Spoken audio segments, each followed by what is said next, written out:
There's a lot of iconic friendships in anime and just in animation in general. But when I really think about it, it's hard to think of a better friend than Krillin. I mean, yeah, Gerald is cool and all, but he was never put in the kind of situations that Krillin was put in. Don't get me wrong, the Stoop Kid was a real menace. But that's nothing compared to getting impaled by a giant Frieza horn. But all jokes aside, I always felt like Krillin did not get the respect he deserved. In a universe filled with gods, creatures, Saiyans, and you name it, Krillin was just a normal human being. I mean, maybe he wasn't that normal, but you all get the point. And on the power scale charts of Dragon Ball characters, Krillin was damn near at the bottom, but where he lacked in power, he made up for it in courage. It didn't matter if it was androids, intergalactic warlords, or demonic gumball-like creatures. Krillin was going to show up, and Krillin was probably going to get his ass beat, but he was going to be there regardless. And unlike a lot of other characters in the Dragon Ball universe who kind of had that fake confidence, they always thought they were going to win, Krillin let it be known that he knew, I don't stand a chance here. But guess what? I'm going to show up. And I'm going to be there in the moments where it mattered most. If Goku is Stephen Curry, Krillin is Klay Thompson. Krillin is that perfect side character that every main character needs. And I know you may think that perfect side character is Vegeta, but no, this is a totally different dynamic. And only true Dragon Ball Z fans who were there from the beginning will truly understand that. You can't come into Dragon Ball Super and really appreciate Krillin for who he is. You have to understand what Krillin has sacrificed over the years.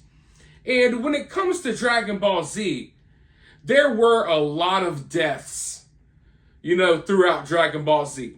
Some more dramatic than others, but none hit as hard as when Frieza killed Krillin.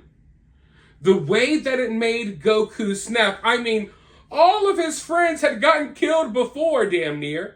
You know what I mean? And they go on to get killed again and again and again. But that death, it just hit different.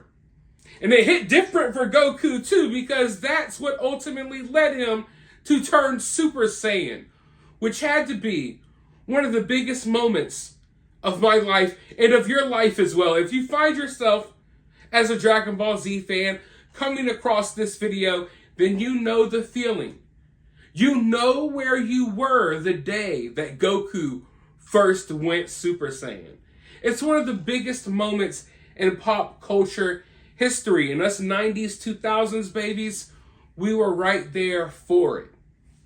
But with all of the chaotic things that are constantly going on within Dragon Ball Z, instant transmissions, constant transformations, it's very easy to overlook someone like Krillin. And not just because of his height. But while we're on the topic of his height, you have to really put it into perspective. Not only was Krillin just a human dealing with all of these threats, he was also a freaking midget. You know what I'm saying?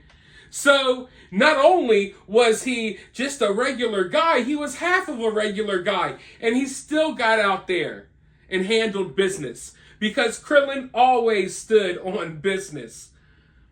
But one thing that I realized as I grew older is that Krillin in many ways was the most relatable character. As a human being, of course, I know everyone likes their Gokus and their Gohans. My favorite is Vegeta. But when you take a step back and you really look at it, Krillin is the most relatable character for the common person because he is just a normal guy. You know, while everything else is going crazy, we got people with tails, people from other planets. Krillin is just a normal dude who in many ways goes on to live one of the most normal lives in the Dragon Ball universe. And we overlook that so much, but he brought a sense of groundedness that, you know, Dragon Ball Z maybe kind of needed. And it's something that I have always appreciated. I know a lot of people are always hyped up for main characters. I've always been a side character type of guy. And like I said, I mean, we had other, you could call them humans within the Dragon Ball universe, but you got a guy with 3 eyes. You got another guy that walks around with a flying cat. I think Krillin is the most relatable, most human of any character within the Dragon Ball Z franchise, besides maybe Hercule. But we all know how we feel about him, right? And when I hear people clowning Krillin, I always have to remind them, it was Krillin that went ham-tagious and wiped out all of the Cybermen after they killed Yamcha. I have to remind them that when Goku formed the spirit bomb, his body was too weak. He was already defeated. He had to pass the energy off to his best friend, Krillin, who ultimately basically defeated Vegeta, was even about to kill him with Yajirobe's sword, but Goku stopped him. I have to remind people that it was Krillin that did go on to chop off Frieza's tail with that Destructo Disc. And that's just to name a few of Krillin's best moments. But in all reality, a lot of Krillin's best moments, his defining moments as a character, weren't necessarily the action moments and big fights. It was the fact that he was always there as a good friend to Goku, almost as a balance to kind of bring Goku back down to earth, because Goku was always ready to fight anyone, ready for whatever. And sometimes, you know, Krillin had to be more realistic, okay? He wasn't going to sugarcoat things for Goku. When they were going up against a formidable opponent, Krillin let it be known. He would try to talk Goku out of things all the time, knowing that Goku was going to go in full head first regardless, and Krillin would be there to clean up the mess. When Goku would power up, go crazy, and fight all of these villains, not only was Krillin partaking in the fights, Krillin was making sure that all of the other people were okay around him. Running around protecting Bulma, running around protecting Gohan, protecting Dende, protecting this person, that person, this person. Krillin is just that, he's that gear that you need to get the machine going. When you look at the machine, you're not thinking of that little gear, but that gear is what gets the machine going. Without Krillin, Dragon Ball Z wouldn't be what it is. Without Krillin, Goku wouldn't be who he is. And that is why Krillin is one of the best friends in anime or in animation history. You let me know your thoughts about all of that, though, down in the comments below. While you're down there, make sure you hit that thumbs up button, and I'll talk to you all soon in the next video.